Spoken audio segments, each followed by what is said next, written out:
বঙ্গভাষা প্রকাশিকা সভা। এটা কত সালে হয়েছিল? 1836 সালে হয়েছিল। শর্ট কোয়েশ্চেন আসতে পারে। বঙ্গভাষা প্রকাশিকা সভা। এর বৈশিষ্ট্য কি ছিল? এই বঙ্গভাষা প্রকাশিকা সভার বৈশিষ্ট্য কি ছিল? এটা মূলত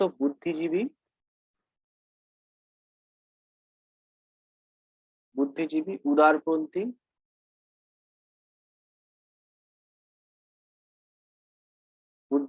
উদারপন্থী জমিদার এই শ্রেণীর মানুষ এই সভাতে, এই বঙ্গভাষা প্রকাশিকা সভায় যোগদান করেন। এদের মধ্যে উল্লেখযোগ্য ব্যক্তি কারা? মানে এটা বলতে গেলে বড় লোকেদের একটা সভা। কালীনাথ চৌধুরী,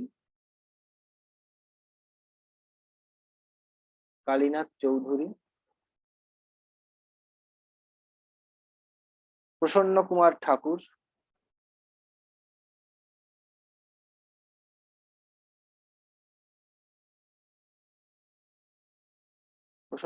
ঠাকুর, দ্বারকানাথ ঠাকুর,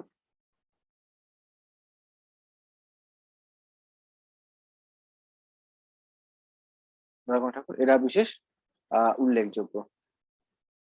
আচ্ছা, এই সভার প্রথম সভাপতিত্ব কে করেন? গৌরীশঙ্কর তর্কবাগীশ।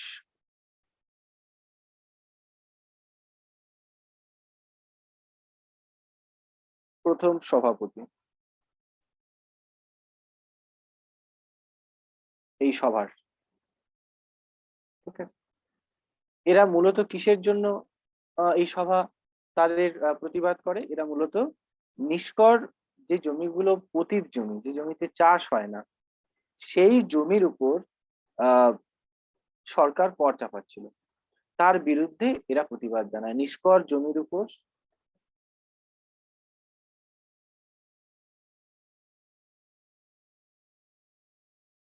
কর চাপানোর প্রতিবাদ, ইংরেজদের বিরুদ্ধে তারা এটা শুরু করেন। আচ্ছা, একটা পত্রিকার নাম এক্ষেত্রে খুব উল্লেখযোগ্য, সেটা হচ্ছে সংবাদ প্রভাকর। এটা কে সম্পাদনা করেন? ঈশ্বরচন্দ্র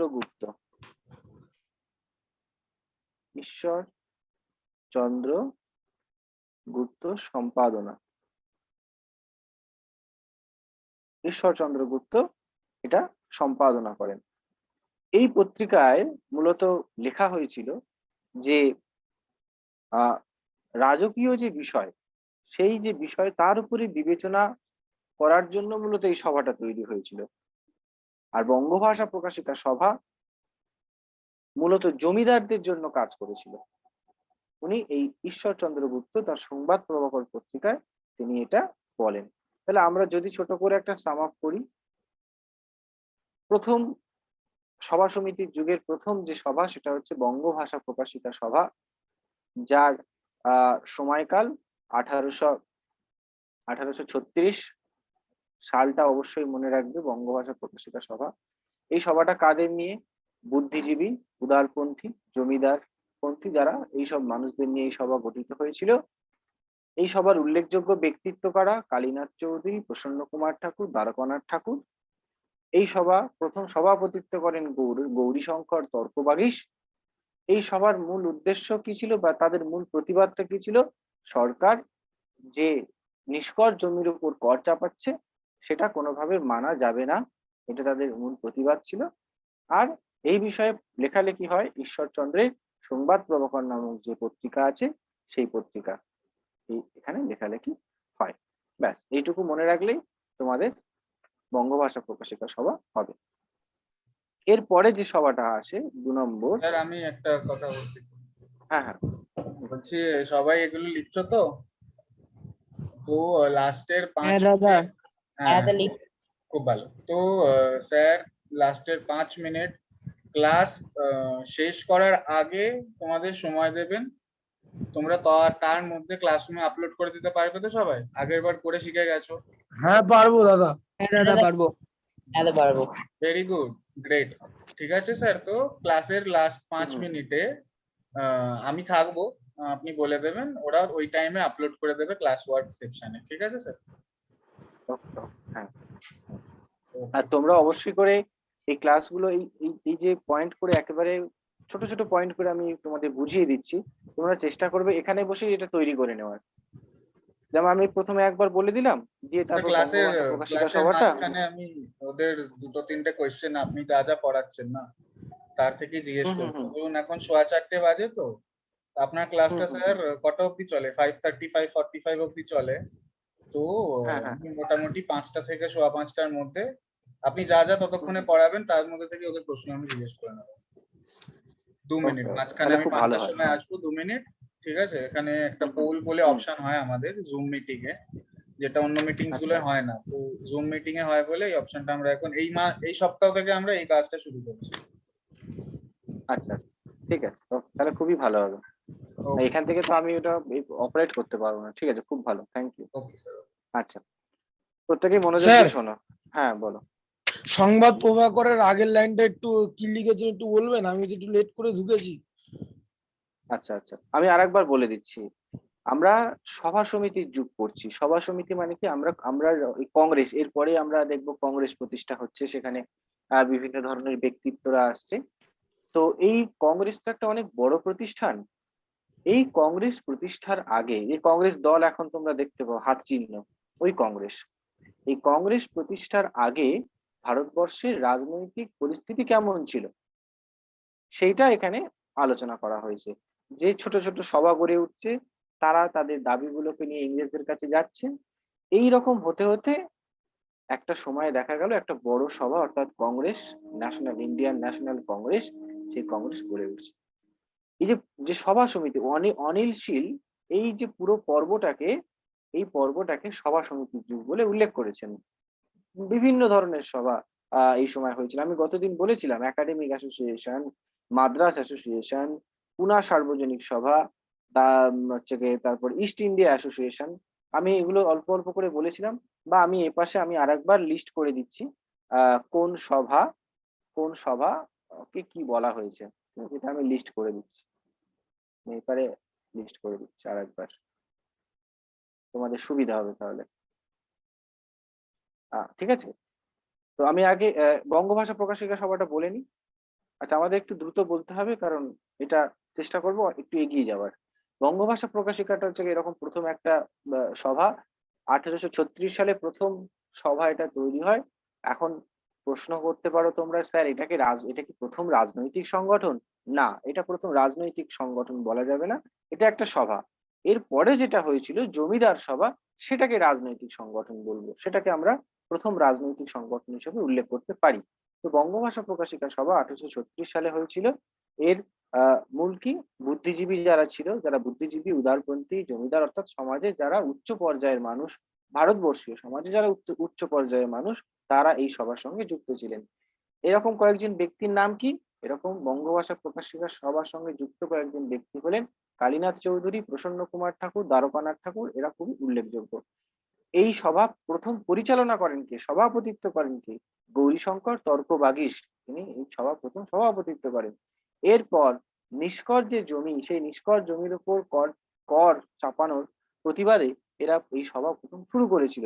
এবং এই সভার সম্পাদনা বা এই পত্রিকার প্রথম শুরু, মানে এই সভার নিয়ে প্রথম কথাবার্তা শুরু করেছিলেন ঈশ্বরচন্দ্র গুপ্ত, তার সংবাদ প্রভাকর সভা। সুতরাং এটা এক কথায় বলতে যাই বড় লোকেদের একটা সভা, আমি এক কথায় ছোট করে বলতেই পারি। এরপরে আমরা দেখব জমিদার সভা।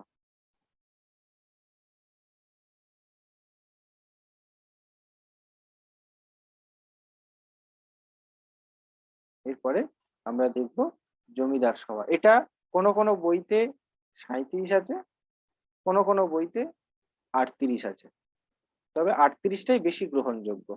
ঠিক আছে, জমিদার সভা। হুম, রাধাকান্ত, এই জমিদার সভা বুঝতেই পারছো জমিদারদের নিয়ে মূলত গঠিত হয়েছিল। কারা কারা ছিলেন? রাধাকান্ত দেব,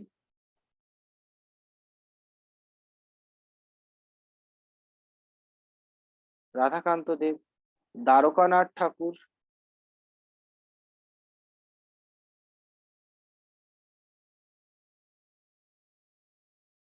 দ্বারকানাথ ঠাকুর, প্রসন্ন কুমার, প্রসন্ন কুমার ঠাকুর,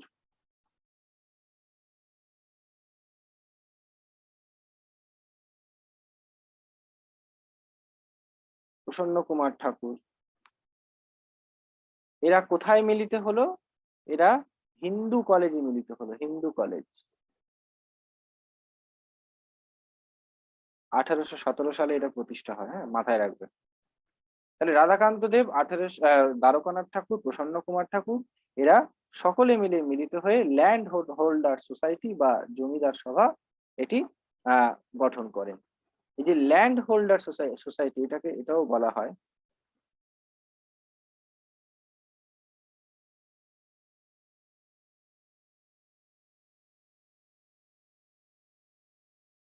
ল্যান্ড হোল্ডার সোসাইটি। এই নামকরণটা কে করেছিলেন? এই নামকরণটা, এই লাস্টের যে নামকরণটা ল্যান্ড হোল্ডার সোসাইটি, এটা কিন্তু করেছিলেন দ্বারকানাথ ঠাকুর। এটা দ্বারকানাথ ঠাকুর করেছিলেন, এটা দ্বারকানাথ ঠাকুর করেছিলেন এই নামকরণটা ল্যান্ড হোল্ডার সোসাইটি। আশা করি বুঝতে পারছো তোমরা তীর চিহ্ন। আচ্ছা, এই সময় প্রাচ্যবাদী রাজেন্দ্রলাল মিত্র বলে একজন ছিলেন। সেই রাজেন্দ্রলাল মিত্র বলেন স্বাধীনতা আন্দোলনের পুরোধা, এই যে জমিদার সভা, স্বাধীনতা আন্দোলনের পুরোধা হিসাবে তিনি এটাকে উল্লেখ করেন। তিনি সবসময় এটা মনে করতেন যে জমিদার এবং যারা রায়ত, এদের সমানভাবে এই সভা কি করবে? এই সভা জমিদার ও রায়ত, রায়ত মানে কি? রায়ত মানে কি বলো কেউ? রায়ত মানে কি? না পারলে না বলে দাও। স্যার স্যার জমিদার রায়ত নাকি? মানে জমিদার, রায়ত মানে কৃষক বা চাষি। তাহলে এই সভা কি করবে? জমিদার এবং রায়তদের মধ্যে সম্পর্ক ভালো রাখবে, বা এদের একদিকে যেমন জমিদারদের দেখবে, অপরদিকে তেমন রায়তদের দেখবে। এই সভার আচ্ছা আমি এখানে লিখে দিচ্ছি, আমি পরে অন্যান্য সমিতির নামগুলো লিখবো, নাহলে গুলিয়ে যাবে। এই সভা, এরপরে এখানে এই সভা কি হয়? এই সভা যদি তুমি জয়েন করো, প্রথম সদস্য হতে যাও, 5 টাকা প্রথম পর্যায়ে, 5 টাকা, ঠিক আছে? পরে 20 টাকা বছরে, বছরে তোমাকে কিন্তু দিতে হবে, চাঁদা দিতে হবে, চাঁদা, ঠিক আছে? এটা নিয়মিত ভাবে তোমাকে এই চাঁদা দিতে হবে। ফলে শহরের, ভারতের নানা প্রান্তে জনগণের আশা আকাঙ্ক্ষা বাড়তে থাকে। তারা জমিদার সভা চেষ্টা করে, তারা সাধারণ মানুষের দাবিও পূরণ করতে, একদিকে তারা জমিদারদের দাবি দাবা পূরণ করছে, একদিকে তারা কৃষকদের দাবি দাবা পূরণ করছে। আর এর ফলে কি সাধারণ মানুষ তাদের উপরে আরো বেশি নির্ভরশীল হয়ে পড়ে, তাদের কাছ থেকে আরো বেশি কিছু তারা আশা করে যে হ্যাঁ ঠিক আছে, আমাদের সাধারণ মানুষের চাহিদাও এরা মেটাবে। আচ্ছা, এর ফলে কি হয়? সরকার কি করে? সরকার কিছু জমি, কিছু নিষ্কর জমি দান করে। মানে এরা বারবার বলছে যে জমিদারদের এরকম ভাবে চাপ দিলে হবে না, আর সাথে সাথে কৃষকদেরও চাপ দিলে হবে না, কারণ কৃষকদের উপর নির্ভর করে কিন্তু জমিদাররা তাদের জমিদারি চালান। সুতরাং আপনারা যে জমিতে চাষ হয় না সেই জমিতেও যদি আপনারা ট্যাক্স নেন, তাহলে কিভাবে হবে? তাহলে নিষ্কর জমি, তাই যে পতিত জমিগুলো, আরো কিছু জমি যেগুলোতে চাষ হয়, এই 2 প্রকার জমিতে একটু অন্তত ট্যাক্সটা কমান আপনারা। এইটা হচ্ছে জমিদার সভার যারা ছিল তারা দাবি করত। আচ্ছা, এই সময় 1839 সালে William Adam William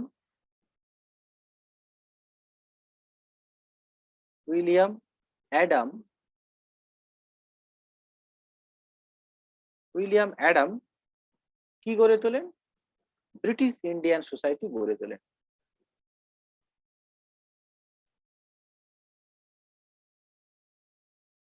British Indian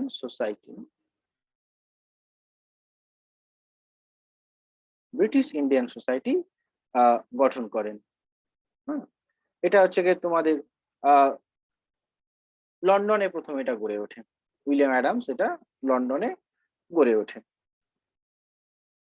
এবং এটাই প্রথম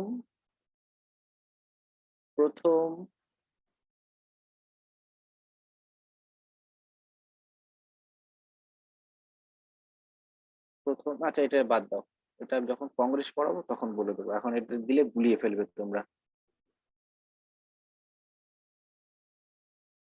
এরপরে এই যখন ব্রিটিশ এই সভাটা গড়ে উঠলো, ব্রিটিশ ইন্ডিয়ান সোসাইটি 1839 সালে যখন উইলিয়াম অ্যাডাম এই সভাটা গড়ে তুললেন, তখন জমিদার সভা বা যেটাকে ল্যান্ড হোল্ডার সোসাইটি বলা হচ্ছে, সেই ল্যান্ড হোল্ডার সোসাইটি আমি সংক্ষেপে লিখলাম, সেই ল্যান্ড হোল্ডার সোসাইটি আর আরেকটা সভা এর সঙ্গে যুক্ত হলো Bengal British Indian society.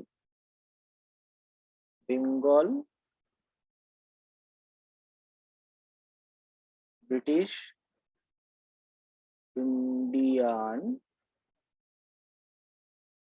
Society, Bengal British Indian society এরা একত্রিত হয়ে গেল, জয়েন হয়ে গেল, হয়ে গিয়ে কি দাঁড়ালো, হয়ে গিয়ে তারা তৈরি করলো British Indian association.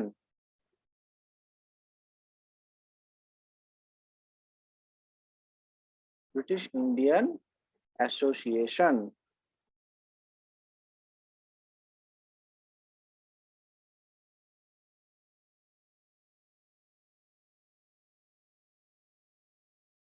British Indian association কত সালে? 1851 সালে। ঠিক আছে, এর সভাপতি কারা হন? এর সভাপতি হন রাধাকান্ত দেব।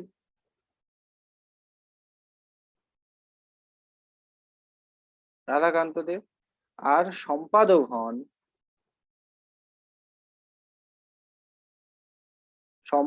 হন দ্বারকানাথ ঠাকুর।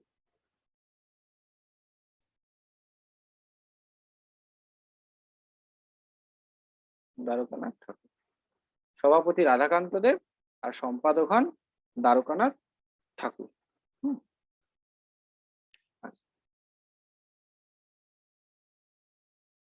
তাহলে এই হচ্ছে আমার জমিদার সভা। তাহলে আমি একটু সামাপ করে দিই।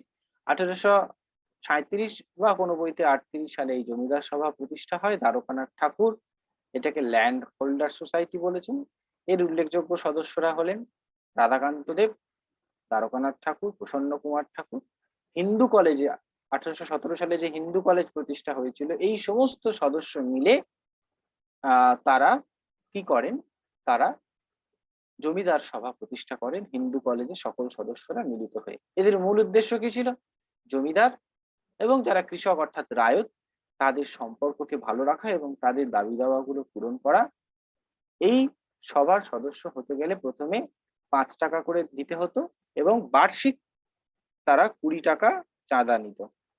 এদের মূল উদ্দেশ্য, মূল দাবি ছিল সরকারকে বলা যে কিছু নিষ্কর জমি অন্তত ছেড়ে দিক, মানে কর না নিয়ে কিছু জমি আমাদেরকে দেয়া হোক, বা জমিদার, আমাদের বলতে এখানে জমিদারকে দেওয়া হোক বা কৃষককে দেওয়া হোক, যাতে তারা কাজকর্ম করে আমাদের ট্যাক্স, জমিদারদের ট্যাক্স দিতে পারে এবং জমিদারের সময় মতো সেই ট্যাক্স যাতে সরকারকে দিতে পারে সেইটা অন্তত দেখা হোক। এরপর 1839 সালে উইলিয়াম অ্যাডামস এই জমিদারি সভার শাখা লন্ডনে গড়ে তোলেন ব্রিটিশ ইন্ডিয়ান সোসাইটি নামে। এরপর সবাইয়ের মধ্যে একটা নতুন আশা জাগে যে একটা রাজনৈতিক সংগঠন গড়ে তোলা হোক। তাহলে জমিদারি সভা যদি না হতো তাহলে রাজনৈতিক সংগঠন কিন্তু গড়ে ওঠা খুব মুশকিল হতো একটা রাজনৈতিক সংগঠন গড়ে তোলা হোক। এই যে আশা আকাঙ্ক্ষা, তারই ভিত্তিতে ল্যান্ড হোল্ডার সোসাইটি LHS এর সাথে যোগসাৎ বাঁধেকে বেঙ্গল ব্রিটিশ ইন্ডিয়ান সোসাইটি এরা যোগ বেঁধে একটা সংগঠন গড়ে তোলে, যার নাম হচ্ছে ব্রিটিশ ইন্ডিয়ান অ্যাসোসিয়েশন। 1851 সাল 1851।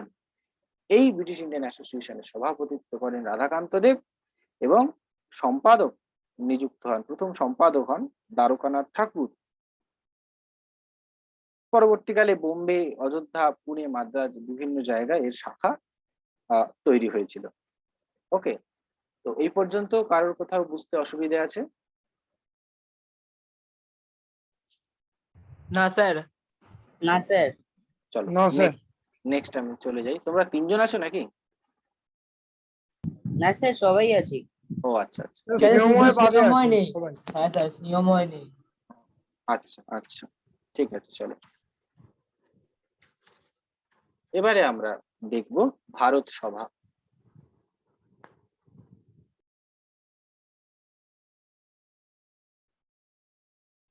ভারত সভা 1876।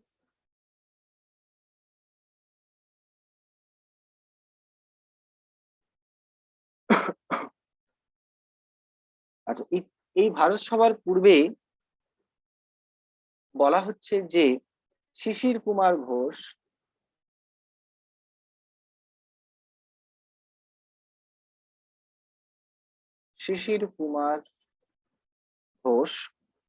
ইনি কি করেছিলেন? ইন্ডিয়ান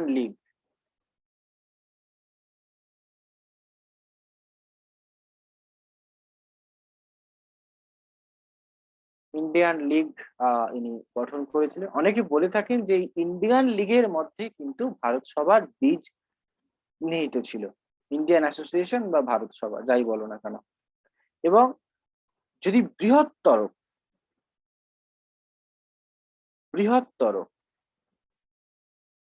রাজনৈতিক প্রতিষ্ঠান,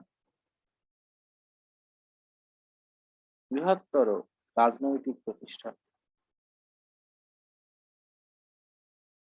রাজনৈতিক প্রতিষ্ঠান হচ্ছে এই ভারত সভা। এটা মাথায় রাখবে অবশ্যই। প্রথম বৃহত্তর রাজনৈতিক প্রতিষ্ঠান।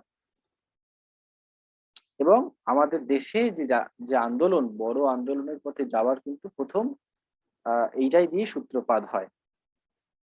1876 সালে 26শে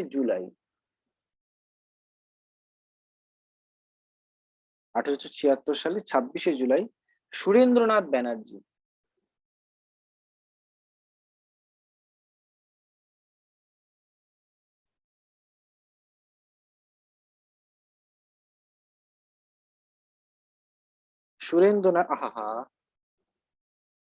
সুরেন্দ্রনাথ ব্যানার্জি এই ভারত সভা কিন্তু গঠন করেন। কোথায়? লোকেশনটা কোথায়?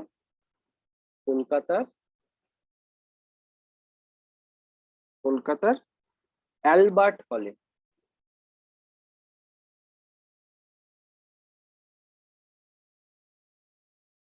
কলকাতার অ্যালবার্ট হলে সুরেন্দ্রনাথ ব্যানার্জি এই ভারত সভা গঠন করেন। এর সদস্য কারা কারা ছিল? শিবনাথ শাস্ত্রী,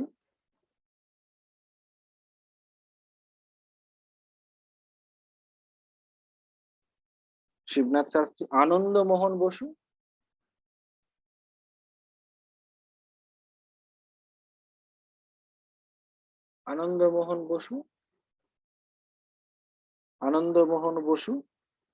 দ্বারকানাথ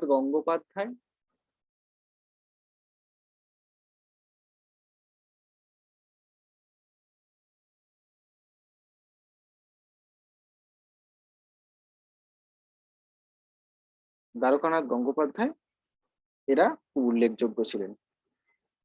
এখানে একটা গ্রন্থের নাম তোমাদের লিখে দিই।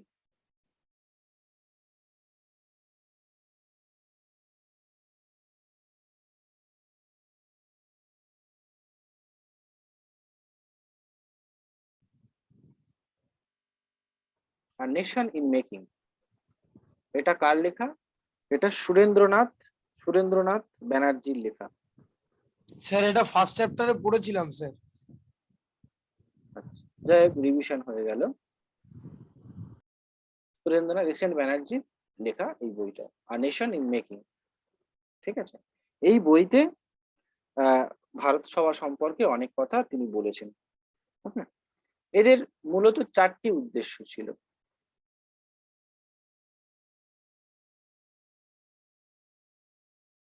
এদের মূলত 4টি উদ্দেশ্য ছিল। কি? জাতি, ধর্ম, গোষ্ঠী, এদেরকে অর্থাৎ জাতি, ধর্ম, গোষ্ঠী সকলকে একত্রিত করা, রাজনৈতিক প্রয়োজনে একত্রীকরণ, রাজনৈতিক প্রয়োজনে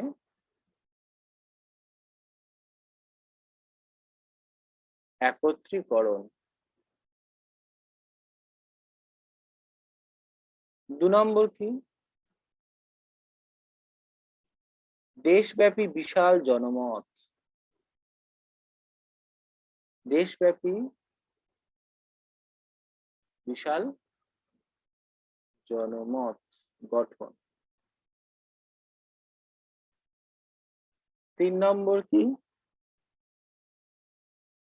মানুষকে গণ আন্দোলনে সামিল করা,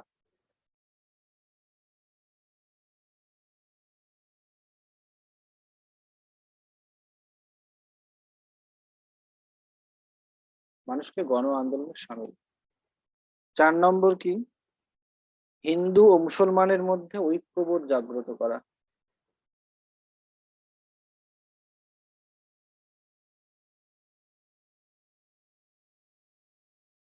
মধ্যে ঐক্যবোধ জাগ্রত করা, জাগ্রত করা। সুতরাং এদের মূল 4টি উদ্দেশ্য কি কি? রাজনৈতিক প্রয়োজনে জাতি, ধর্ম, গোষ্ঠীকে একসঙ্গে একটা ছাতার তলায় নিয়ে আসা, দেশব্যাপী একটা বিশাল জনমত গড়ে তোলা, হ্যাঁ আমরা এই আন্দোলন করতে যাচ্ছি, আপনারা আসুন, আপনারা সহযোগিতা করুন, আপনারা সহযোগিতা না করলে আমরা আন্দোলন এগিয়ে নিয়ে যাব কিভাবে, সেই সংক্রান্ত একটা বড় ধারণা গড়ে তোলা। মানুষকে গণ আন্দোলনের দিকে নিয়ে যাওয়া, যে হ্যাঁ পাবলিকালি যে যে আন্দোলনগুলো হয় সেই গণ আন্দোলনের দিকে নিয়ে যাওয়া। আর হিন্দু আর মুসলিমদের মধ্যে একটা ঐক্যবোধকে জাগিয়ে তোলা, কিভাবে তাদের মধ্যে ঐক্য হচ্ছে সেই ঐক্যবোধটাকে, সেই ঐক্যবোধ জাগানোর জন্য কি কি প্রয়োজন সেগুলোকে গড়ে তোলা। আচ্ছা, সুরেন্দ্রনাথ যখন বক্তৃতা দেন তখন মিরাট, লখনৌ, লাহোর, এই সব জায়গায় উনি ভারতীয় ঐক্যের কথা বারবার বলতে থাকেন, যে আমরা ভারতবাসী, আমরা আলাদা কেউ নয়, চলো আমরা সকলে মিলে একসঙ্গে আন্দোলন করি। উনি শিখ শক্তির কথা বলেন। উনি তার বক্তৃতার মাধ্যমে বারবার ইতালির যে ঐক্য আন্দোলন, তোমরা পড়ে এসছো ক্লাস 9-এ, ইতালির ঐক্য আন্দোলনের নেতা ক্যাভুর, কাউন্ট ক্যামিলো কাভুর, মাৎসিনি, এদের যে দেশপ্রেম, এদের দেশপ্রেমের যে আদর্শ, যে বক্তৃতা, তা তিনি তার বক্তব্যে বারবার তুলে ধরছেন। আচ্ছা, এই সময় সুরেন্দ্রনাথ, এটা তো উদ্দেশ্য হয়ে গেল এই পর্যন্ত। এখানে একটু বলে রাখি তোমাদের, ইলবার্ট বিল,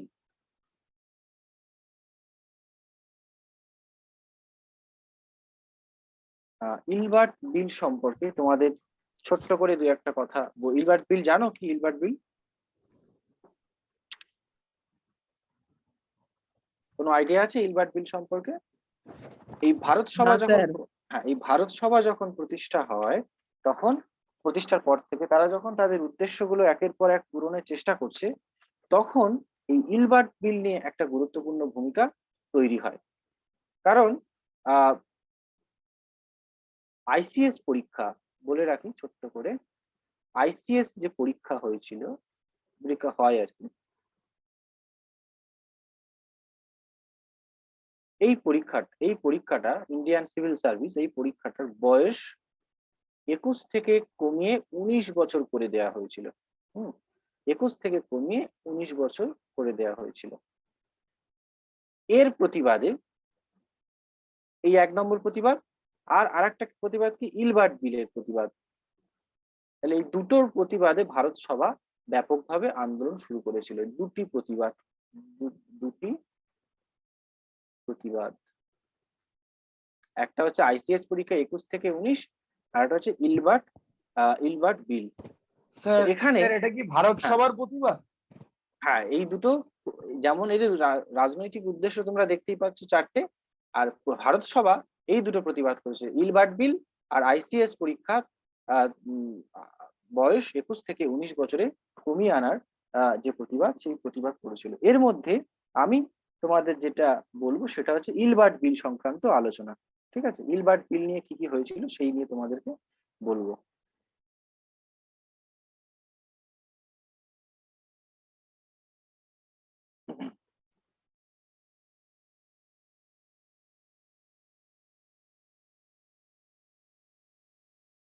এখান থেকে শুরু করলাম ইলবার্ট বিল। হ্যাঁ, তাহলে সুবিধা হবে। এই সময় ভারতের বড়লাট ছিলেন লর্ড রিপন। ঠিক আছে, এই লর্ড রিপন খুব উদারনীতি ছিলেন, উদারনৈতিক, খুব লিবারাল প্রকৃতির ছিলেন। ইনি সব স্বাধীনতায় বেশি বিশ্বাস করতেন। আর এই রিপনের আইন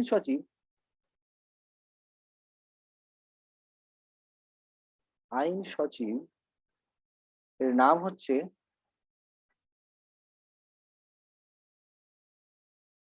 কোর্টনি ইলবার্ট। তাহলে বড়লাট রিপন হচ্ছে খুব উদারনীতি ব্যক্তি ছিলেন এবং ইনি খুব সংস্কার সাধনে বিশ্বাসী ছিলেন। এনার যিনি আইন সচিব ছিলেন তার নাম হচ্ছে কোর্টনি ইলবার্ট। তিনি একটা খসড়া প্রস্তুত করেন, একটা খসড়া তৈরি করেন। যেহেতু ইনি নিজে তৈরি করেছিলেন, তাই এর নাম অনুসারে সেই খসড়ার নাম হয় ইলবার্ট বিল। নিজের নাম অনুসারে এটা দিয়েছিলেন, ইলবার্ট বিল। ঠিক আছে, এর বিষয়বস্তু কি ছিল, ইলবার্ট বিলের বিষয়বস্তু কি ছিল?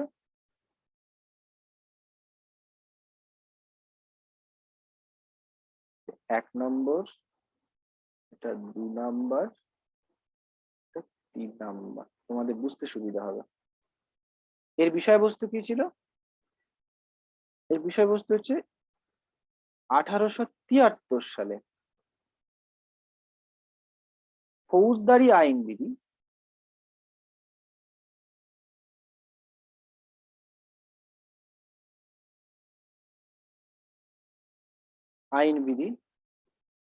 অনুযায়ী, লাইনটা সকলে লিখবে, অনুযায়ী ভারতীয় বিচারকরা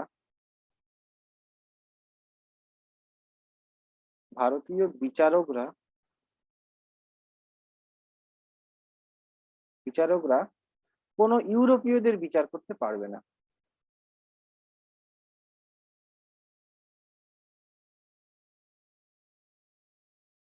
কোন ইউরোপীয়দের বিচার করতে স্যার 1873 খ্রিস্টাব্দ পারবে না। ফৌজদারি আইনবিধি অনুযায়ী তো? হ্যাঁ, ফৌজদারি আইনবিধি অনুযায়ী ভারতীয় বিচারকরা কোন ইউরোপীয়দের বিচার তারা করতে পারবে না। এটা 1 নম্বর। আর 2 নম্বর ছিল কি, বৈষম্য দূর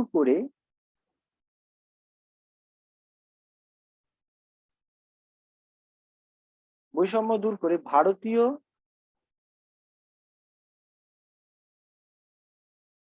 ও ইউরোপীয়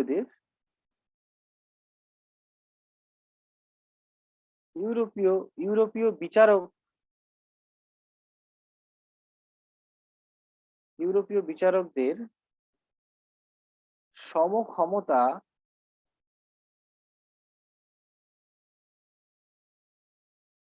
ও মর্যাদা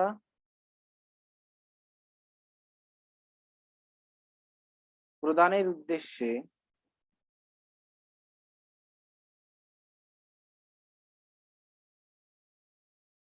লর্ড রিপনের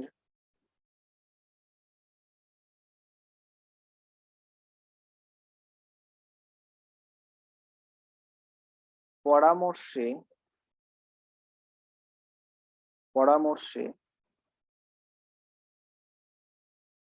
কোর্টনি এই বিল পেশ করেন। তাহলে এর বিষয়বস্তু কি, যে 1873 সালে ফৌজদারি আইন বিধি অনুযায়ী ভারতীয় বিচারকরা কোনো ইউরোপীয়দের বিচার করতে পারবে না, ভারতীয় বিচারকরা কোনো ইউরোপীয়দের বিচার করতে পারবে না। আর কি, ভারতীয় আর ইউরোপীয় বিচারকদের সমক্ষমতা ও মর্যাদা প্রদান করতে হবে। ঠিক আছে, এইটা তারা বলে। এর ফলে কি হয়, এর ফলে আচ্ছা এখানে একটু ভুল হয়েছে, আমার বলতে ভুল হয়েছে, আমি তাই ভাবছি কি হলো। দেখ এখানে কোথায় ভুলটা হয়েছে, দেখ আমি এখানে মার্কিং করে দিই, তোমার তাই সন্দেহ হচ্ছিল আমি একটু ভুল পড়াচ্ছি মনে হয়। দেখ এখানে ভুলটা হচ্ছে এইখানে, এই ছোট্ট কথাটা, পারতো না, পারবে না, না পারতো না হবে। অর্থাৎ লর্ড রিপন যেহেতু উদারনীতিবাদী ছিলেন, তাই লর্ড রিপন বলতেন যে দেখো ভারতে তো ভারতীয় কিছু কিছু বিচারক রয়েছেন, তারা শিক্ষিত, তারা ভদ্র এবং তারা সৎ, তারা কেন বিচার করতে পারবে না? ইউরোপীয়দের বিচার কেন তারা করতে পারবে না? ওরা কালো চামড়ার মানুষ বলে? ওরাও মানুষ, ওরাও বিচার করতে পারবে।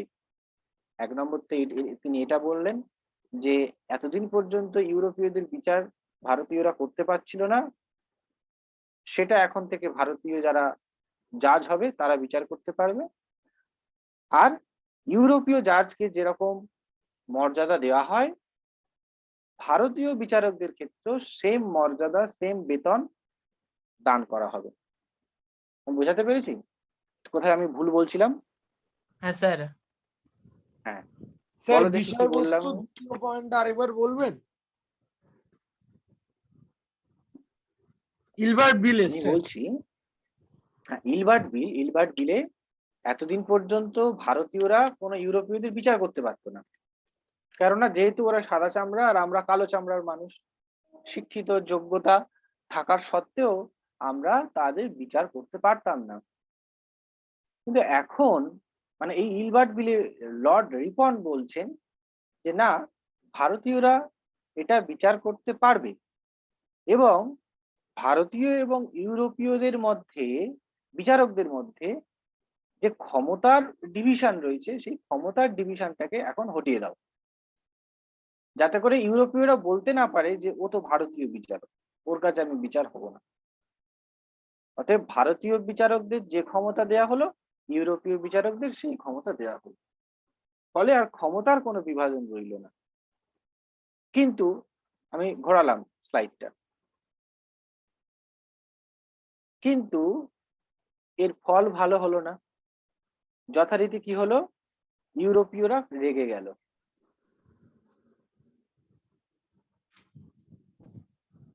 স্যার আমি সেকেন্ড ইউরোপীয়রা বিষয়বস্তু সেকেন্ড পয়েন্টটা স্যার বুঝতে পারিনি।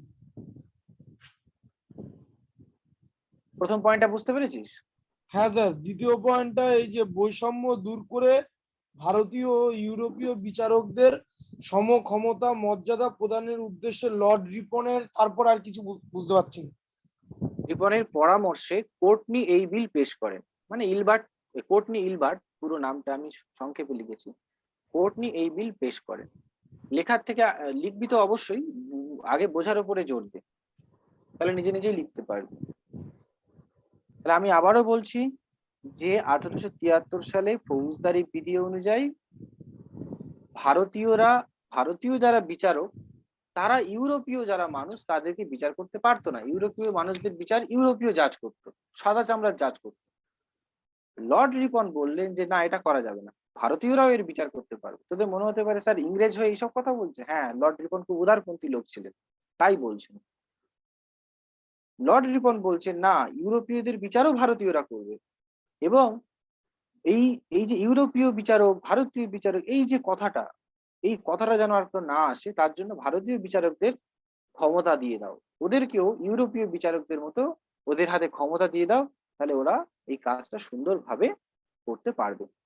ঠিক আছে, এবার বোঝা গেছে? হ্যাঁ স্যার। এরপরে ফলে কি হবে, ইউরোপীয়রা রেগে যাবে। ইউরোপীয়রা রেগে যায়, না আমরা ওই কালো চামড়ার মানুষদের, ওদের কি ক্ষমতা আছে আমাদের আমাদের বিচার করবে ওই কালো চামড়ার মানুষ? হ্যাঁ, এর ফলে এরা রেগে গিয়ে কি করে, রেগে গিয়ে প্রতিরক্ষা সভা,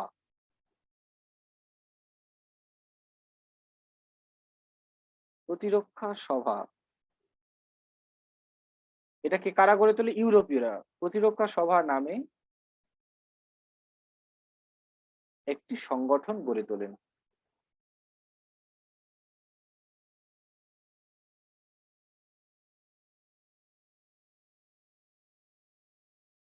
কারা কারা গড়ে তোলেন এটা?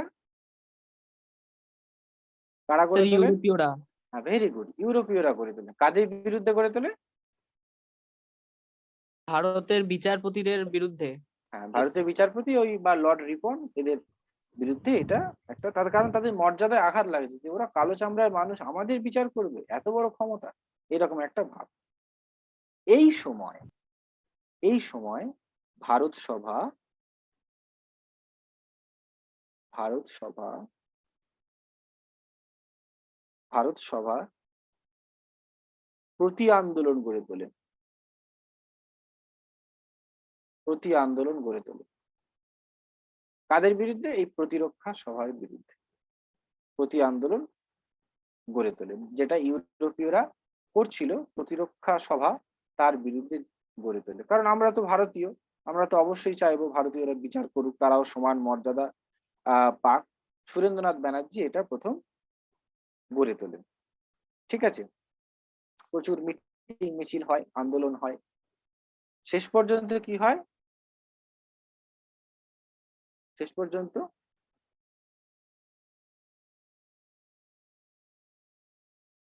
পর্যন্ত সরকার, মানে লর্ড রিপনের সরকার ইউরোপীয়দের কাছে মাথা নত করে, মানে আমরা হেরে গেলাম।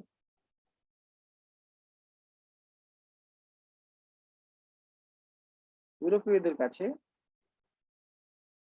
মাথা করে। ঠিক আছে, তাহলে এই ইলবার্ট বিল, লর্ড রিপনও হেরে গেলেন, আর আমাদের হয়ে যে রিপন বলছিলেন আমরাও হেরে গেলাম। ঠিক আছে, কিন্তু এই ইলবার্ট বিলের কিছু ভূমিকা রয়ে গেল। কিরকম ভূমিকা? এই বিলটা আমরা হেরে গেছি বটে, কিন্তু এটা আমাদের কি শেখালো? সংঘবদ্ধ আন্দোলন করা প্রয়োজন আছে।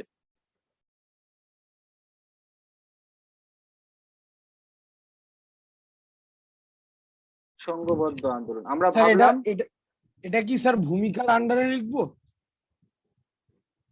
হ্যাঁ, মানে ওই ইলবার্ট বিল আমাদের কি কি দিয়ে গেল, আমরা তো হেরে গেলাম, কিন্তু হ্যাঁ। এই বিলের গুরুত্ব লেখো, গুরুত্ব, এটা গুরুত্ব লিখে রাখো, ইলবার্ট বিলের গুরুত্ব। এই বিল আমাদের কি দিয়ে গেল? সংঘবদ্ধ আন্দোলন করার মানসিকতা।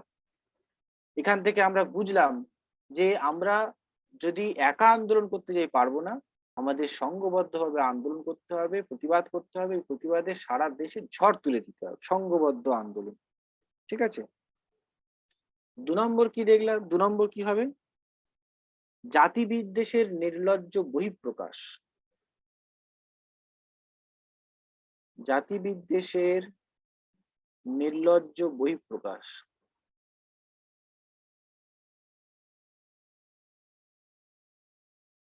নির্লজ্জ বহিঃপ্রকাশ অর্থাৎ ইংরেজরা ভারতীয়দের যে সমমর্যাদা দিতে রাজি নয়, আমাদের যে ঘৃণার চোখে দেখে, তা আবার বাইরে বেরিয়ে এলো। যতই ওরা বলুক না তোমাদের স্বাধীনতা দেবো, এ দেবো সে দেবো, তারা যে আমাদের খারাপ চোখে দেখে সেটা তাদের আচার ব্যবহারে বেরিয়ে এলো। এরপরে যে গুরুত্বটা সেটা হচ্ছে ভারতবাসীর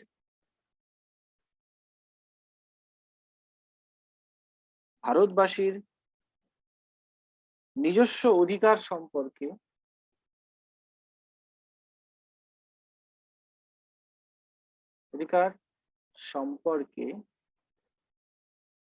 সচেতনতা বৃদ্ধি।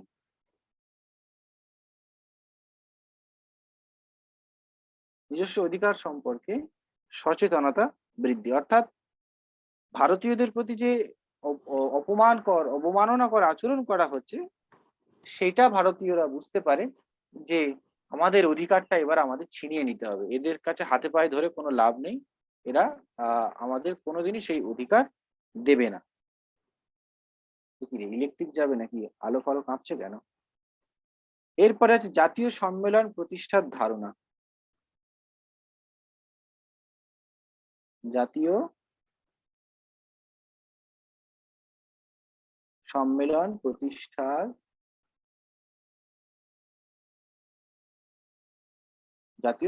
প্রতিষ্ঠার ধারণা। এই সময় কি হয়, ইউরোপীয়রা একটা, আমি বলেছি যে ওরা একটা প্রতিরক্ষা সভা নামে একটা সভা ওরা গঠন করে, ঠিক আছে, ডিফেন্স অ্যাসোসিয়েশন নাম দিয়ে।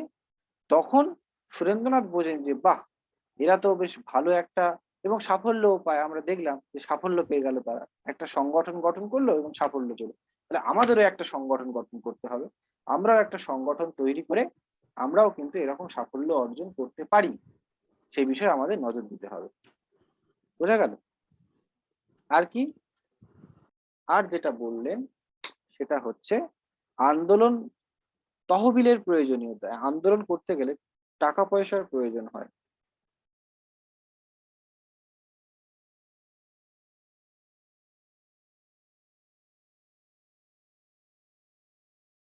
তাহলে তহবিলের প্রয়োজন, আন্দোলন হতে গেলে একটা তহবিলের প্রয়োজন হয়, সেই তহবিলের প্রয়োজনীয়তা তারা দেখতে পেলেন। ঠিক আছে, যে তহবিল না হলে কিন্তু আন্দোলন পরিচালনা করা যাবে না। সুতরাং ইলবার্ট বিল সম্পর্কে আমার মনে হয় না তোমাদের আর কোনো ডাউট আছে। ইলবার্ট বিল তোমরা সকলেই মোটামুটি এবারে পারবে। তাহলে ভারত সভা পড়তে গিয়ে আমরা ইলবার্ট বিলটাও কিন্তু দেখে নিলাম। এইবারে আমরা যে রাজনৈতিক সংগঠনের কথা, এটা বুঝতে পেরেছো তো? হ্যাঁ স্যার। এই বিষয়ে কারো কোনো? হ্যাঁ হ্যাঁ স্যার। হ্যাঁ, এইবারে হ্যাঁ স্যার। আমরা যেটা আজ স্নেহময় অনেক কিছু মিস করে ফেললো। এবারে আমরা যেটা পড়বো সেটা হচ্ছে হিন্দু মেলা। আমি কিন্তু কোনো কিছু বাদ দিচ্ছি না, একেবারে সবকিছু টু দা পয়েন্ট পড়িয়ে দিচ্ছি, তোমরা ভালো করে পড়বে বাড়িতে।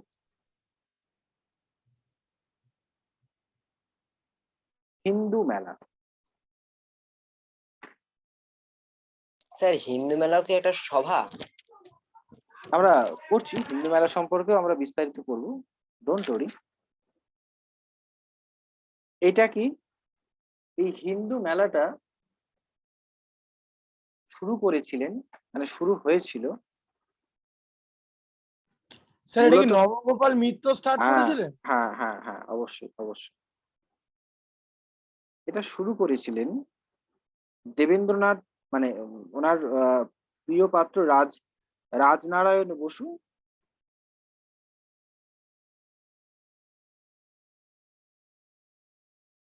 রাজনারায়ণ বসু ও আর কে, নবগোপাল মিত্র।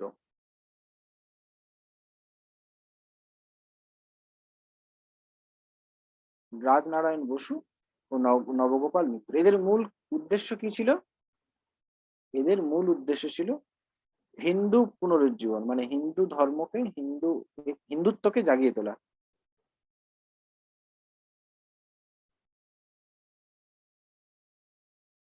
হিন্দু পুনরুজ্জীবন।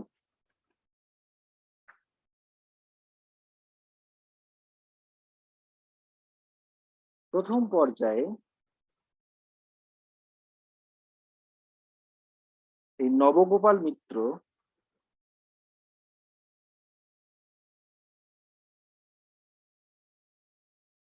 নবগোপাল মিত্র জাতীয় মেলা করেন, জাতীয় মেলা।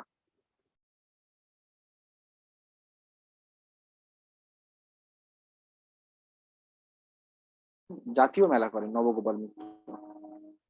পরে 1870 সালে হিন্দু মেলা পরিচিত, হিন্দু মেলা।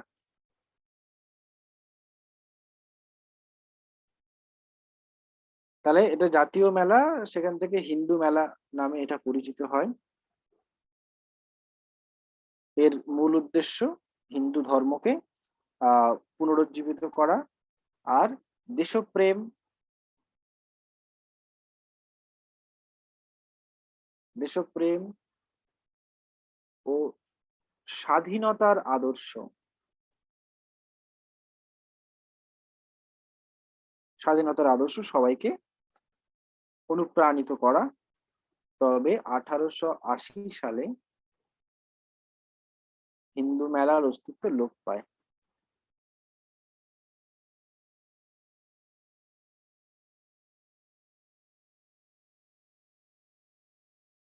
লোপ পায় 1880 সালে হিন্দু মেলার অস্তিত্ব লোপ পায়। এবং তারপরে কি হয়, তারপর 1887 সালে স্বামী স্যার অস্তিত্ব লোপ পায় মানে কি স্যার, ওটা কি বন্ধ হয়ে যায় হিন্দু মেলা? বন্ধ হয়ে যায়, বন্ধ হয়ে যায়। 1807 বছর পর সত্যানন্দ, স্বামী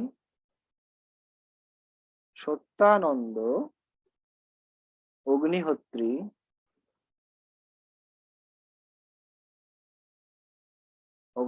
দেব সমাজ গঠন করেন, দেব সমাজ।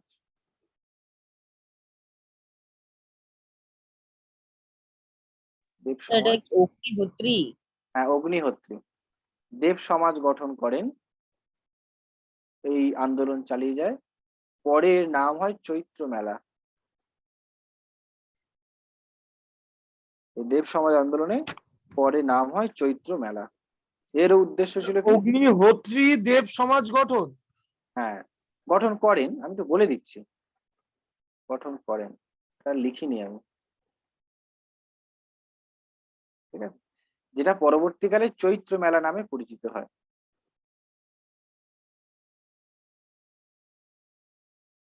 চৈত্র মেলা নামে পরিচিত হয়। হিন্দু মেলার পরিবর্তে এটা তারা শুরু করেন। মানে স্যার এটা প্রথমে জাতীয় মেলা ছিল, তারপরে হিন্দু মেলা হলো, তারপরে চৈত্র মেলা হলো। হ্যাঁ চৈত্র মেলা কে করেন, সত্যানন্দ অগ্নিহোত্রী। যা হিন্দু মেলার অস্তিত্ব লোপ পাওয়ার পর, ঠিক আছে। আচ্ছা, এবারে আমি বলি হিন্দু মেলার উদ্দেশ্য নিয়ে একটু বলি।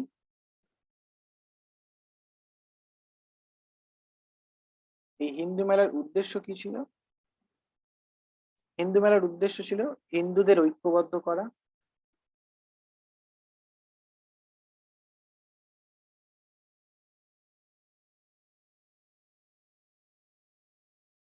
হিন্দুদের ঐক্যবদ্ধ করা, আত্মনির্ভর ভারত গড়ে তোলা,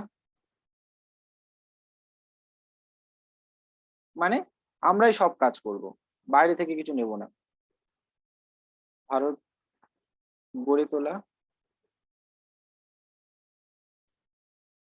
আত্মনির্ভর ভারত গড়ে তোলা। 3 নম্বর হস্তশিল্পে উৎসাহ দান,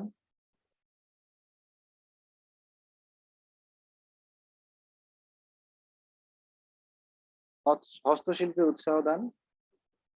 4 নম্বর সাহিত্য চর্চায় উৎসাহ দান।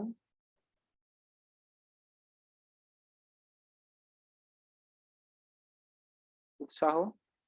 5 নম্বর বাঙালির হীনমন্যতা দূর করা, যে আমরা ছোট, আমাদের দ্বারা কিছু হবে না, এই যে হীন মানসিকতা, এটাকে দূর করা।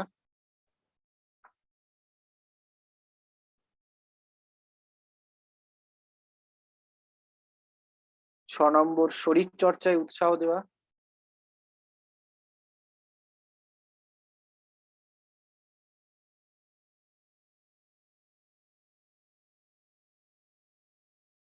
'উৎসাহ দেওয়া এগুলো।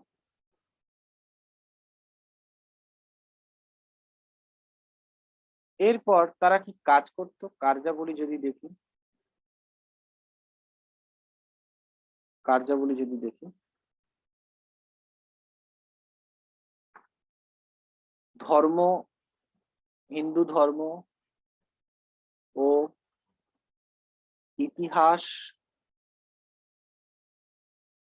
বিষয়ক,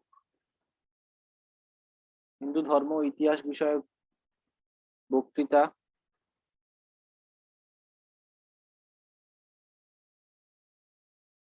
2 নম্বর ছাত্রদের ব্যায়াম প্রদর্শনী,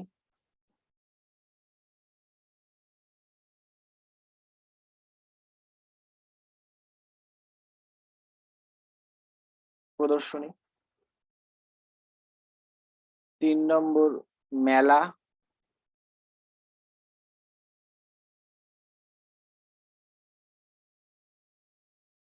4 নম্বর গান বাজনা,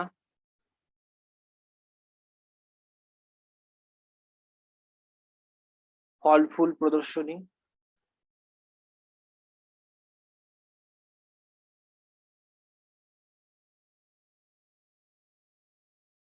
'ফল ফুল প্রদর্শনী, সূচি শিল্প,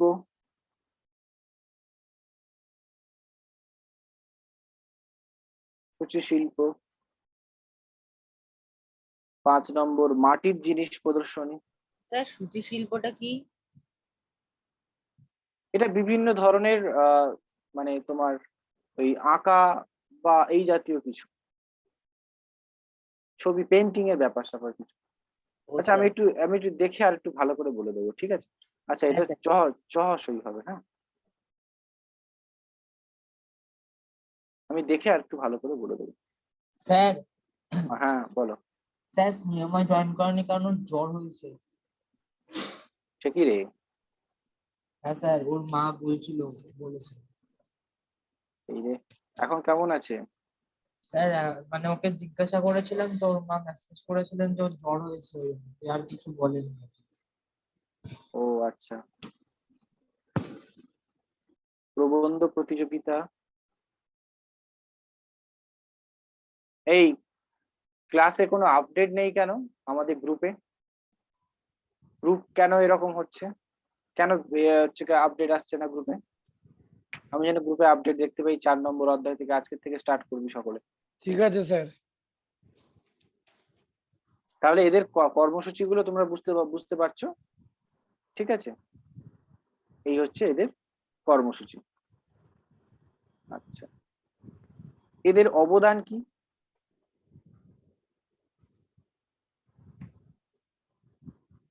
অবদান কি কি অবদান রেখে গেছে? প্রায় এই যে 867 থেকে আর 1880 পর্যন্ত 16 বার মেলা হয়েছিল, হ্যাঁ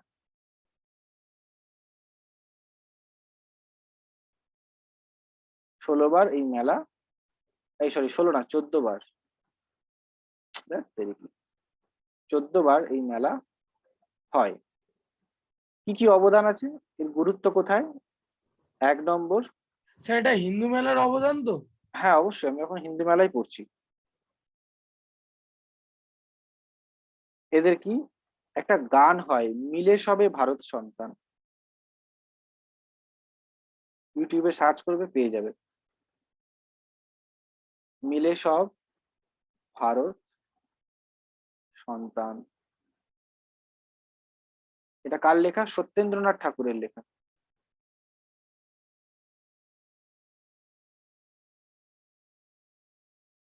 সত্যেন্দ্রনাথ ঠাকুরের মিলে সব ভারত সন্তান, এই লেখা এই গানটার মধ্যে দিয়ে মেলা শুরু হয়েছিল এবং এই গানটা দেশাত্মক বোধ মানুষের মধ্যে জাগিয়ে তুলেছিল। হ্যাঁ, দেশাত্মক বোধ মানুষের মধ্যে জাগিয়ে তুলেছিল এই গানটা। 2 নম্বর কি?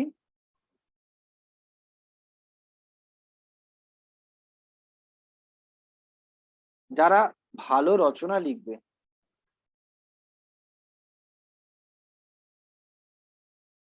রচনা বা প্রবন্ধ লিখবে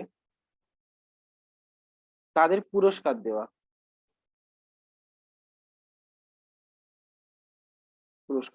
বা সাহিত্যে যাতে তারা আরো যোগদান করে সেক্ষেত্রে তাদেরকে উৎসাহিত করা। বিভিন্ন জিনিসপত্র তোমরা দেখছো, ফল ফুল মাটির জিনিসপত্রের যে প্রদর্শনী, এই প্রদর্শনী করে শিল্পী ও কারিগরদের উৎসাহ দান করা।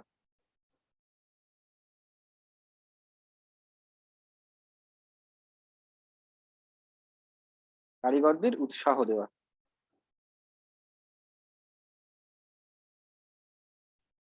আর কি? জাতীয়তাবাদের প্রচার করা।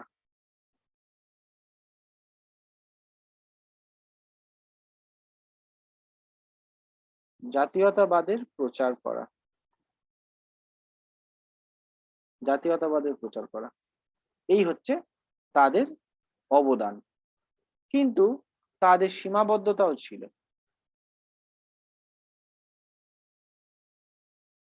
তাদের সীমাবদ্ধতা ছিল।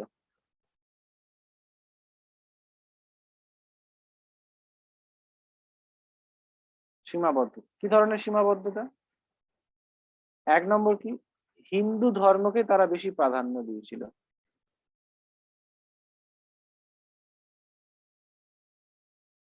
হিন্দু ধর্মকে তারা বেশি প্রাধান্য দিয়েছিল, যেটা মানুষ অনেকেই ভালো চোখে দেখেনি, মুসলিমরা ভালো চোখে দেখেনি।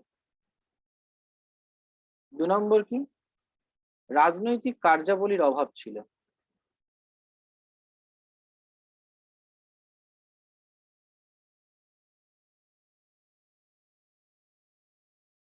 রাজনৈতিক কার্যাবলীর অভাব ছিল।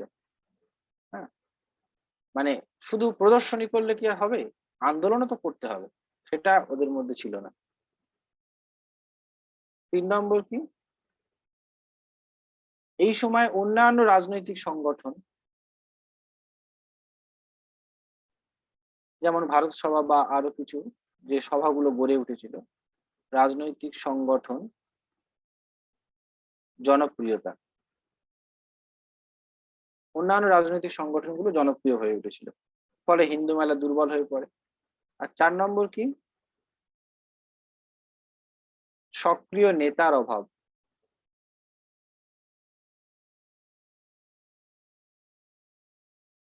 সক্রিয় নেতার অভাব মানে সুরেন্দ্রনাথ, ভারত সভায় যেরকম সুরেন্দ্রনাথ বন্দ্যোপাধ্যায় ছিলেন, সেরকম হিন্দু মেলায় নবগোপাল মিত্র বা রাজনারায়ণ বসু এদের পরে আর কেউ ছিলেন না, ফলে এই আন্দোলন আস্তে আস্তে ভেঙে পড়ে বা শেষ হয়ে যায়। এই হচ্ছে আমাদের সভা সমিতির যুগ। এই যে টপিকটা, সেই টপিকটা এই শেষ।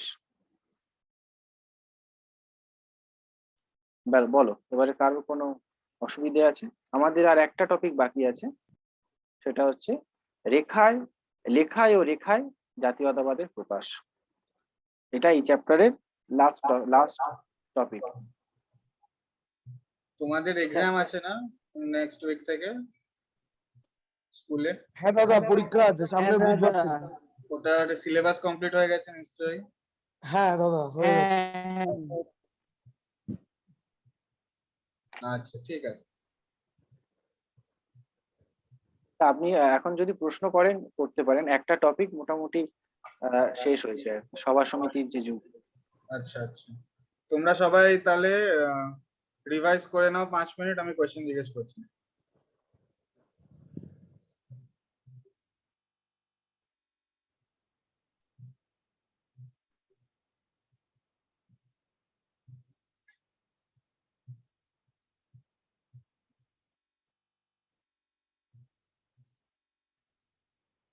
স্যার আপনি কি ওদের হোমওয়ার্ক দিয়েছিলেন কিছু? না, হোমওয়ার্ক দেওয়া হয়নি। তো আজকের এই পুরোটা পড়িয়ে নিলাম, মোটামুটি আমরা শেষের দিকে চলে এসেছি, এবারে দিয়ে দেবো হোমওয়ার্ক। হ্যাঁ স্যার, হোমওয়ার্ক দিয়ে দেবেন আজকে, ঠিক আছে?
স্যার হুম, বলো।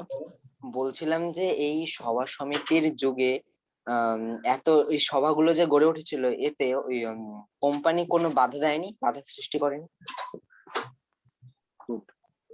কোম্পানি কোম্পানি এই কারণেই, কোম্পানি যখন দেখছে যে এই রকম ভাবে আস্তে আস্তে আস্তে আস্তে, আচ্ছা কোম্পানি তো তখন তো আর নেই বাবা, তখন তো ব্রিটিশ সরকার, আমরা মহাবিদ্রোহের পরে তো দেখলাম ব্রিটিশ ও সরকার হ্যাঁ ছিল। হ্যাঁ হ্যাঁ হ্যাঁ, রানী ভিক্টোরিয়া। হ্যাঁ, আর ব্রিটিশ তিনি সরকার, কোন হ্যাঁ বলছি শোনো, ব্রিটিশ সরকার উনি কি করছেন, ওনারা দেখছেন যে এইরকম রাজনৈতিক যে প্রতিষ্ঠানগুলো গড়ে উঠছে এর ফলে ওদের নানা রকম প্রবলেম ক্রিয়েট হচ্ছে।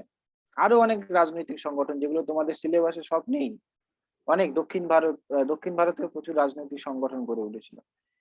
এর ফলে কি হচ্ছে, এর ফলত ব্রিটিশ সরকারকে বারবার হেনস্থা হতে হচ্ছে।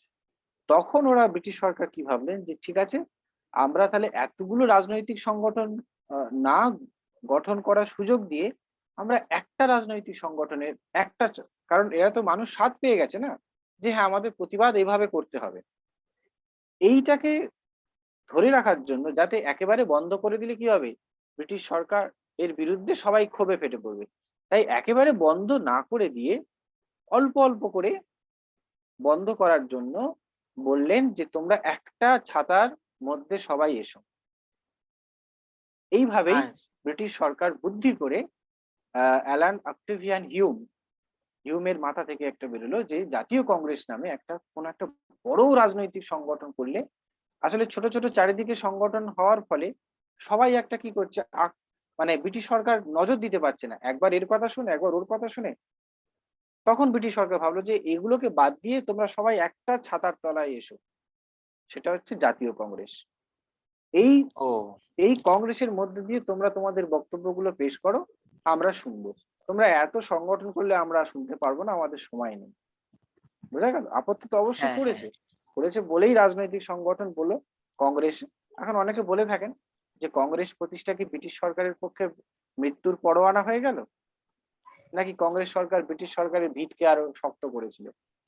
প্রশ্নের ব্যাপার আছে, সেগুলো পরে দেখবো আমরা। আচ্ছা আচ্ছা।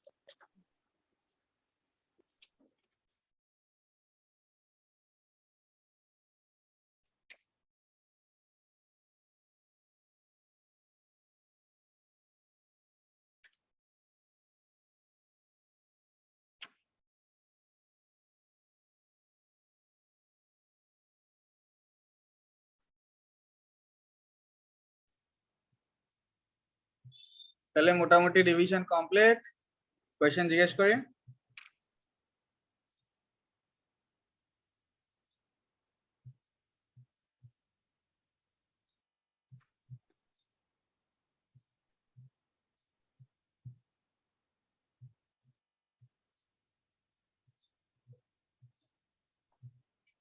আচ্ছা ঠিক আছে, চলো সবাইকে জিজ্ঞেস করছি।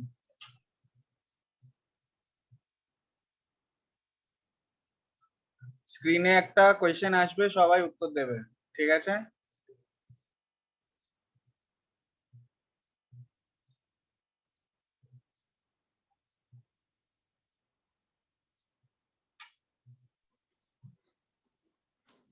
দাদা দিয়ে দিয়েছি আমি। ঠিক আছে, বাকিরা দাও।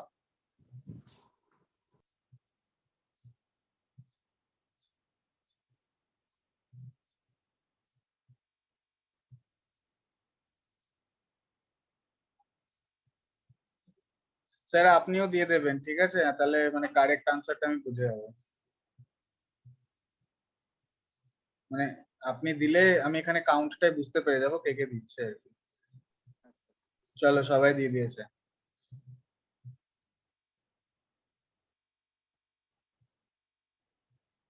সেটা তো সবাই ঠিক আনসার দিয়েছে।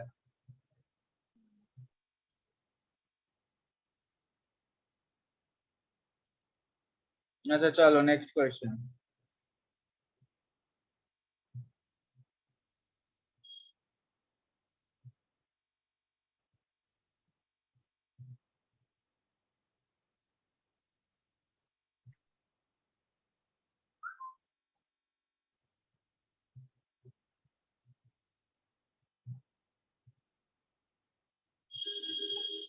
তাড়াতাড়ি করো, এটা আমি 30 সেকেন্ডস এর বেশি দেবো না।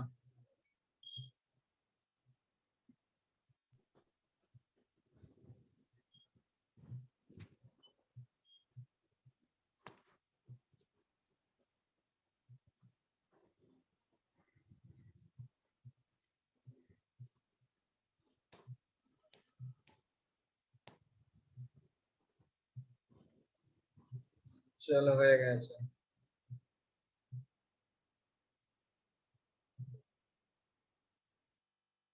নেক্সট, তোমরা পারছো আনসার গুলো দিতে? হ্যাঁ হ্যাঁ দাদা দাদা। পাচ্ছি। হ্যাঁ দাদা, স্যার, কিন্তু স্যার হ্যাঁ বলো। এটার অ্যান্সারটা কোথায় গেল স্যার দাদা? না, এটা আমি লাস্টে দেখাবো, ঠিক আছে? আচ্ছা ঠিক আছে। আচ্ছা স্যার, কোয়েশ্চেন ঠিক আছে? হ্যাঁ হ্যাঁ ঠিক আছে, good. ঠিক আছে, নেক্সট কোয়েশ্চেন। স্যার কোয়েশ্চেন ভুল থাকলে সঙ্গে সঙ্গে বলে দেবো। হুম হুম আমিও শুনে শুনেই করছি, তো ভুল হওয়ার চান্স আছে। এটা মাল্টিপল চয়েস আছে, তো একটার বেশি সঠিক উত্তর হতে পারে, নাও হতে পারে। 30 সেকেন্ডস।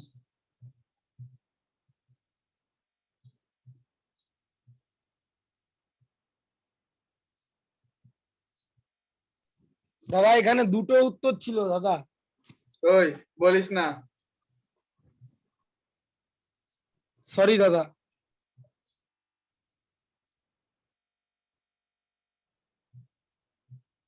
কে আনসার দিচ্ছ না?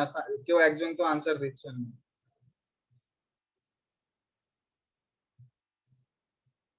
এটাতে আমি অনেক ধরনের আনসার পেয়েছি, চলো পরে দেখা যাবে এটা কতটা ঠিক কি করবে। চলো question number 4, 30 seconds.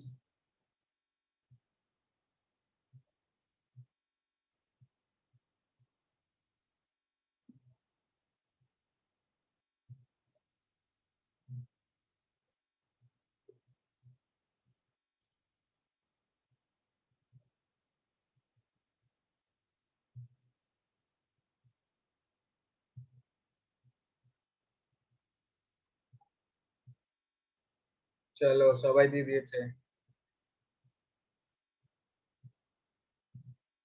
Next question, এটা খুবই সোজা।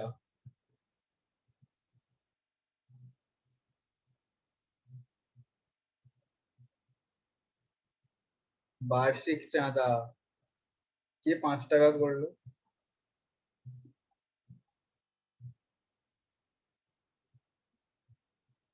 5 টাকা উত্তর হতেও পারে, আমি জানি না। দাদা 5 টাকাও তো হবে। তাই? হ্যাঁ, বার্ষিক চাঁদা জিজ্ঞেস করেছে, 5 টাকা কি করে হবে? 5 টাকা বা 20 টাকা দুটোই হবে। 5 টাকাটা বার্ষিক ছিল কি স্যার? 5 টাকাটা মান্থলি ছিল না? হ্যাঁ, ওটা প্রথম জয়েনিং ফিস 5 টাকা। জয়নিং ফিস, তাহলে বার্ষিক চাঁদা তো 20 টাকাই হলো। হুম হুম। সরি দাদা ভুলে। হ্যাঁ দেখ, শিখতে পারলি না, ভুল ভুল করে আসছিস তো স্কুলে। দাঁড়া, আরো কোয়েশ্চেন আছে। 6th question, true false.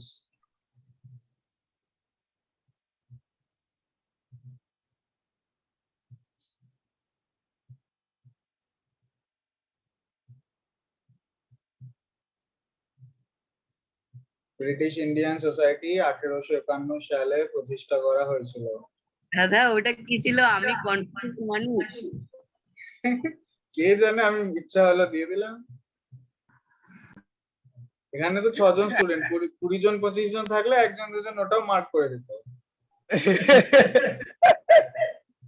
আচ্ছা হয়ে গেছে সবার, কেউ একজন দেয়নি।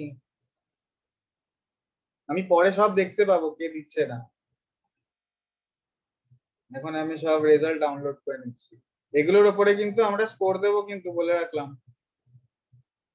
এটা খুব ভালো একটা সুন্দর উদ্যোগ। হ্যাঁ স্যার। এটা খুব সুন্দর একটা, এই যে পোলের ব্যাপারটা ছাত্ররা। হ্যাঁ স্যার, এটা ভালো জিনিস, কিন্তু এটা না স্যার ওই জুমেই হয় তো। এই মুহূর্তে তো আমাদের জুম আর গুগল মিট মিলিয়ে ক্লাস চলছে, তো যাদের জুমে ক্লাস হবে আমি ট্রাই করছি ভালো টিচারদের, মানে ইম্পর্টেন্ট ক্লাসগুলো জুমে দেওয়ার জন্য। যদিও সব ক্লাসই ইম্পর্টেন্ট, আনইম্পর্টেন্ট তো সে তো কিছু হয় না। অবশ্যই। হুম, বাট মানে চেষ্টা করা হচ্ছে, যেমন দেখুন আপনার সঙ্গে কারো টাইম ক্ল্যাশ করছে না, তো ওই জন্য আমি আপনারটাই করে দিতে পারছি। এরপরে এগুলো মানে আমি এমনি বাচ্চাদেরকেও আজকে রাত্রে ডেকেছি, পারলে আপনারাও আসবেন। আমি একটা ডেভেলপ করছি আর কি, মানে মোটামুটি হয়ে গেছে, একটা এআই ডেভেলপ করেছি। তো আমাকে এখন প্রত্যেক ক্লাসে নিজেকে থাকতে হয়, ঠিক আছে, কারণ কি আমার এখান থেকেই ক্লাসগুলো কোঅর্ডিনেট হচ্ছে। এরপরে আমাকে আর থাকতে হবে না, ওটা ওই নেটে একটা আমি বট বানিয়ে দিয়েছি, ওটা থাকবে, ওই ডেটা কালেক্ট করবে আর ওই এরকম পোল কোয়েশ্চেন নিজের থেকে বার করে দিয়ে দেবে। তো সেই আচ্ছা। প্রসেসটা, মানে এটা অ্যাকচুয়ালি আমার অনেক দিনের প্রজেক্ট ছিল। তো এটা আমি এডুকেশনে এখন ট্রাই করছি। আমি নর্মালি এই প্রজেক্টটা গেমে বানিয়েছিলাম, এখন এটা আমি এডুকেশনে ট্রাই করছি, দেখা যাক কেমন হয় ব্যাপারটা। হতে হতে সময় লাগবে, বাট আর কি সবার একটু পার্টিসিপেশন দরকার এটা। ওই জন্য আমি পোলটা করে একটু মানে ওদের ইন্টারেস্টটা একটু গ্রো করানোর চেষ্টা করছি, যাতে ভালো করে ডেটাটা আমার কালেক্ট হয়। হুম, হুম। আচ্ছা, আচ্ছা, ঠিক আছে, আমি এই ব্যাপারটা আপনার সঙ্গে ক্লাসের শেষে আমি কথা বলছি, কয়েকটা জিনিস জানার ছিল আপনার কাছ থেকে। ঠিক ঠিক, পরে আমি নেক্সট কোয়েশ্চেন দিচ্ছি, কোয়েশ্চেন নাম্বার এটা 7।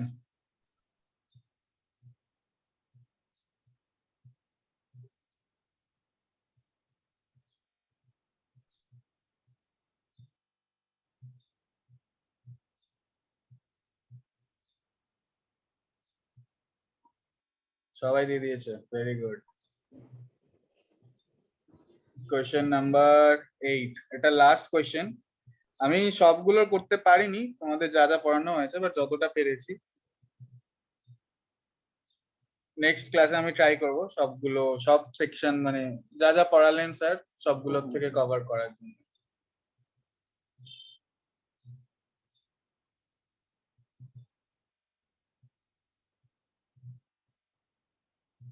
হয়ে গেছে সবার, চলো ঠিক আছে।